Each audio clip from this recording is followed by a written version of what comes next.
เกิดยังขึ้นพี่น้องบ้านนี้ยังอะไรเอ้าเราลงไปยังนั่นอุ้ยปลาไปยังนะเย็นพอใบดีกันเนอะใบดีกันใบดีกันมันจะไปเบิ่งนะใบดีทูโอ้ยเรียกมันเลยคออีกอ่ะหมื่นบ่มันไหลลงแล้วผมยังไม่เห็นลงอันนั้นเนาะเข้าไปบ่ถึงหรอกนะถามเบิ่งเด้อเด้อโอ้พี่น้องไอ้เนาะว้ารถในคนในพันตกคลองอีกเด้ยังเลยบ่ล่ะถูกสามะนาวคนไปเฉยเด้ฝนตกฝนดินก็บ่อยู่เฮือนอยู่ชานได้ไปตลอด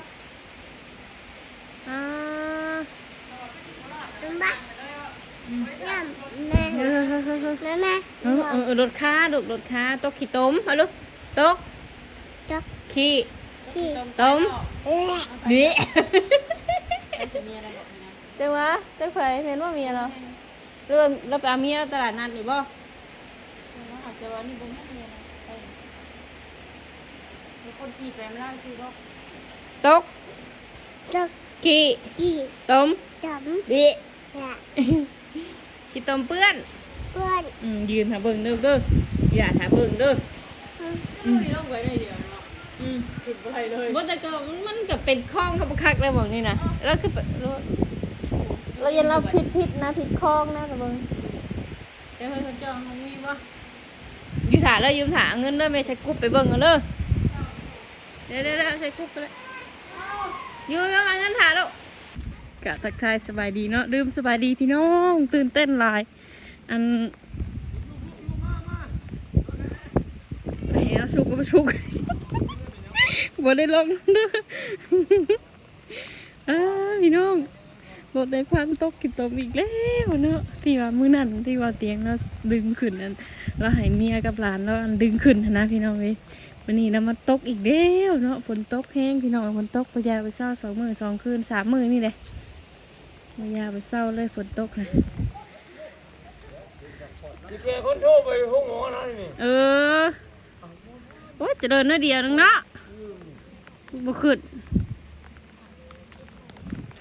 าวเต้าเพิ่นก็ไปเลยพี่น้องสามะนาวเพิ่นไปซุกซอยแล้วซะถอยหลังบ่ไรบ่ถอยหลังก็บ่ไรเนาะ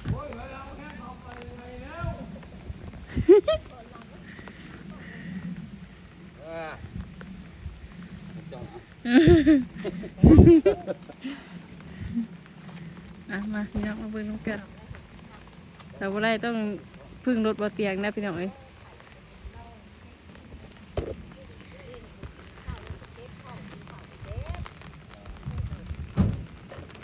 พาคนไปหาหมอแล้ว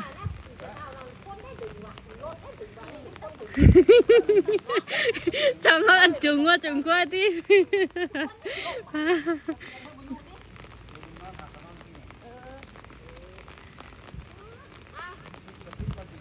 ครับพี่น้อง1 2 3ไป1 2 3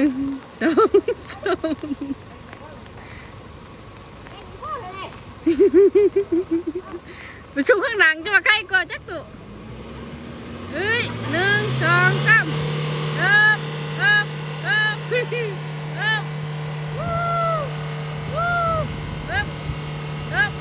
มือมาเลยป่านนี้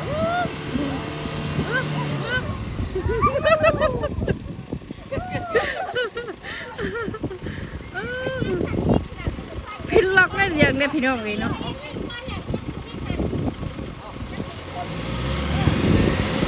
รอมันนะจะพาไปหาหมอเนาะพี่น้องเลย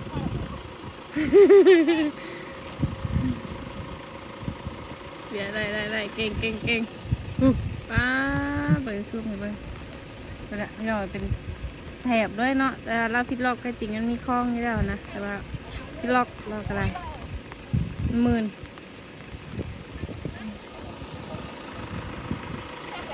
พาคนไปหาหมอ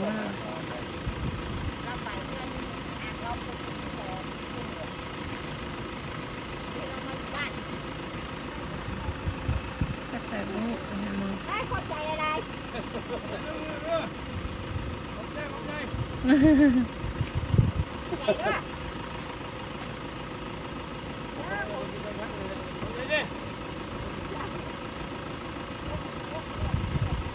ตู่มันไปหาหมอก็โซ่ว่ะ รถลงมาบ้าจะรถมันดึงอะไรวะบ้าตัวแรกลูกคุณเนาะเพราะว่ารถเยอะเพราะว่าเยอะบนหอยมันหนาตั้งอยู่ไปน้ำเลยมันเจริญไปเลยยึดล็อกลงไปเท่าไหร่ เป็นคลองคำคากันติ โอ้ยมันเยอะตั้งตัวเองเข้าไปเลยนะคนมันตัวตั้งได้เป็นเวลงหาตีนั่นมันต้องกระไร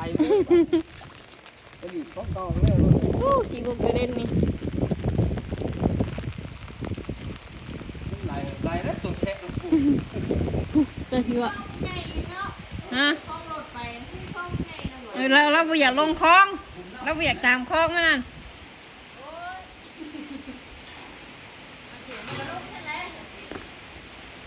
เฮ้เฮ้เฮ้เป็นจังไดเจนเย้พนักกินยูอะไรมาถึงเย้มาท้องกี่ได้กินนี่เช้าก็คนจุงมาที่ดึงว่ะเจนเย้ใกล้ดีเย่เย่ ในพุ่งนี่นะใช้รถคาน่ะใช้รถคาดิอยู่ใช้ย่านบ่ ไปแล้ว ทีนี้ย่านบ่ น้ำลุกเลยเป็นจังหวะจิตใจมันร้อนจิตไปแล้ว แต่ว่ามันนั่นน่ะว่าสิแข็งแน่เนาะคูณเนาะ กินมันเชิงคู่เลยกี่เนาะ มีหยัง มันจะโดนจะลุกน้ำมันแล้ว มึงนี่ไม่เด่นอ่ะวางถ้าเบิ่งเฮ้ย ดูว่ามันบุกข้างมันแข็งอยู่ เฮ้ยตบมือเฮ้ยเจ้าแม่เฮ้ย นี่ น้ นะ ำ ไป มัน หา นี่แล้วแบบนี้แล้ว โอ้ยน้ำจำมันไงคือดีให้ตัวเงินจะ ไปนะ ดีอันยูฮันซะหน่อยนะ แม่นจ้ะซึ่งว่าเอ๊ะตบมือเย้ไม่เย้แล้วเย้ปะขับเบอร์กระตุนปะ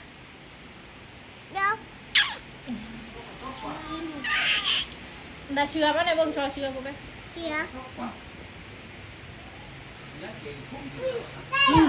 ตายดูยังตายดูเลยเต้า มีมือหน่อยใครนี่ เบิ่งคักแท้อันนี้มาโรถค่ะพี่น้องเอ้ยฝนตกแม่นแบบสิรถทางวันโคกเนาะจะได้ย่ำไหนและทางคนกีดก็ได้อีก10 ปี20 ปีข้างหน้าพอแหละพี่น้อยเนาะซื้อฮอดทางกันรัดกันกับทางยางมือใดปีใดเล็กน้อยอ่านนะลูกอ่านดูA B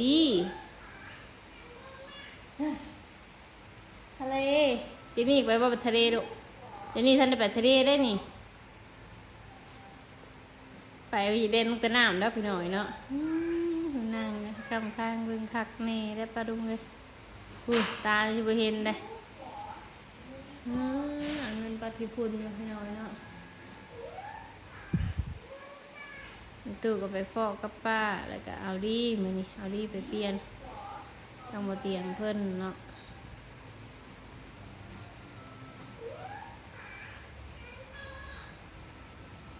นี่สิ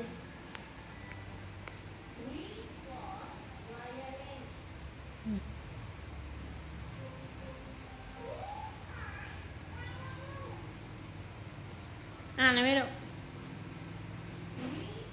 เจนนี่เคยไปทะเลแต่ตอนยังท้องลงไปกับบริดินน้ำดินในลงไปกินข้าวแล้วก็กลับ ตอนนั้นนะยังท้องยังอยู่ท้องอยู่เด้อตอนนั้นวันนี้ใหญ่แล้ว2 ปีแล้ว2 ปีปลายแล้วที่19ใน2 ปี1 เดือนแล้วนี่มันนี่ได้เจนแม่นบ่เจน19ว่ามันนี่เพิ่นทำไปดูเบิ่งได้เบิ่งได้คักเลย2 ปี 1 เดือนแม่นบ่เจนเทตู้เลยลูกจะพอเตียงไหมเจ๊พอนะพอนอนพอนอนพอท่านตื่นบ่ลูกบ่ หลายไปเที่ยวบ่ไปบ่ไปเที่ยวหืมไปบ่ไปเที่ยว เที่ยว เที่ยวไสไปบ้านบอลบ่ หวาน ไม่ใช่บ้านบอล ฮะ ไม่ใช่บ้านบอลอยู่กรุงเทพบ่โอ้ยสาวเสื้อแดงเล่าหน่อยเสื้อแดงเล่ามันเชื่อลำได้เสื้อแดงเล่าหน่อยเสื้อแดงเล่านี่ตื่นนอนมาเลยเบิด2กล่องเลยป้าดุงเอ้ยนมน่ะเบิ่งบ่ได้เบิ่งบ่รู้บ่โอเคไม่เปิดให้เด้อเสียเด้อดึงลงเสือเลยดึงลงได้ไม่เปิดให้เอาตัวใดมึงในกดนี่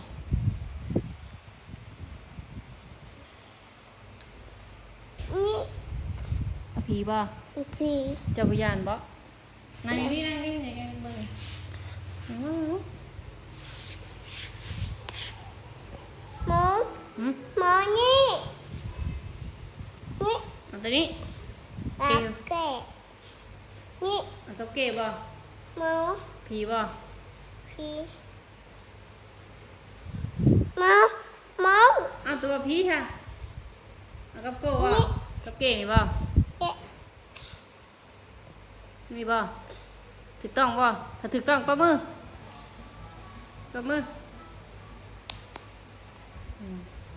คักบ่ดีใจบ่บัดนี้แค่ฝนตกตีนตกอุ้ยใหญ่แฮ่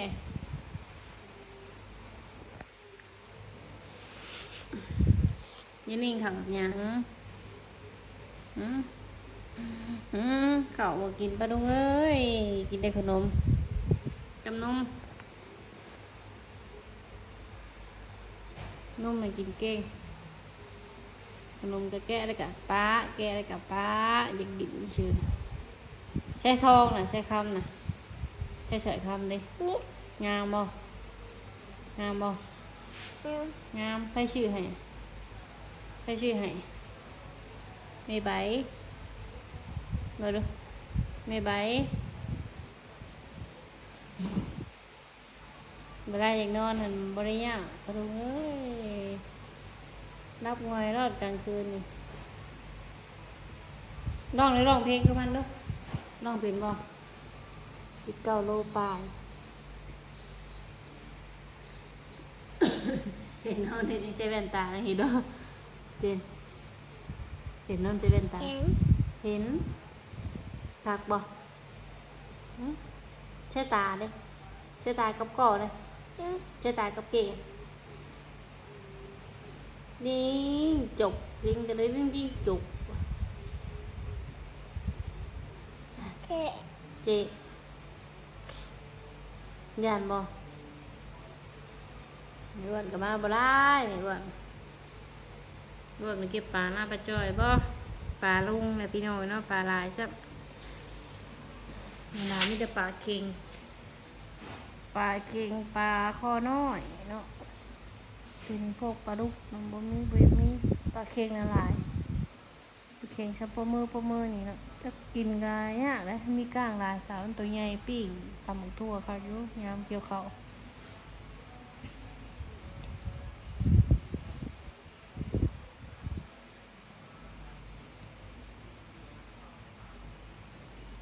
นั่งคักแค่นี่กินได้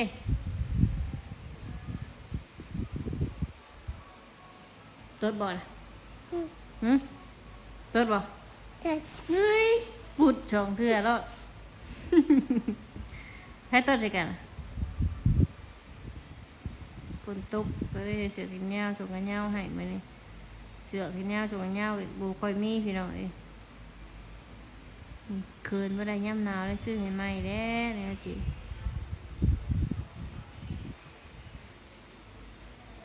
เฮ้ได้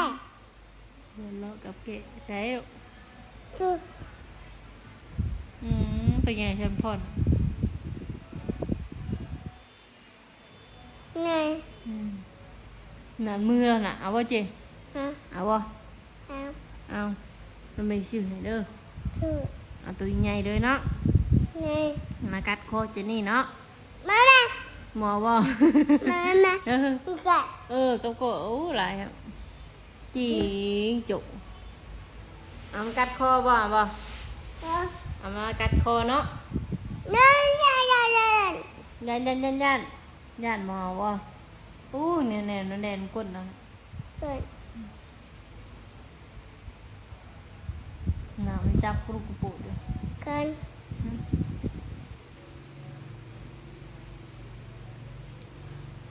มามาเอา อ๋อโฆษณามาแล้วกดให้ไหม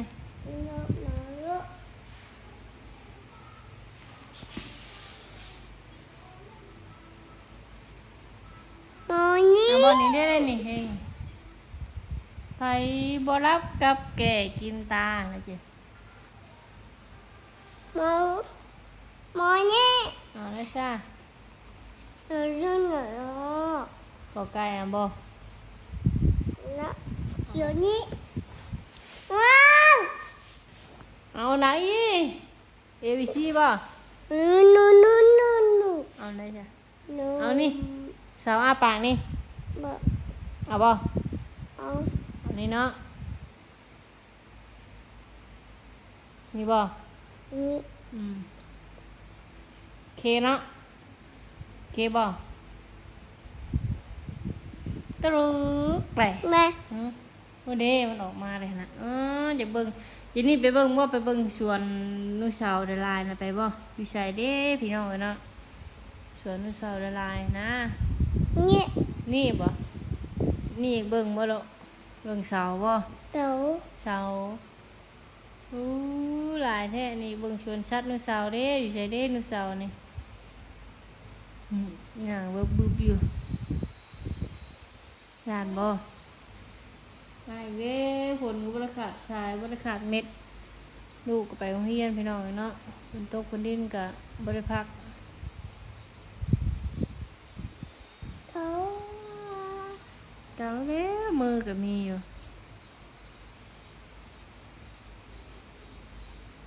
เพราะว่าจังไงคนสิเปิดเทอมหั้นนะพี่น้องเนาะก็เลยบ่อยากคนหยุดปานใดพอไปไล่ก็ไปเนาะจะส่งเสียพันยาวหั่นแหละพี่น้องเนาะ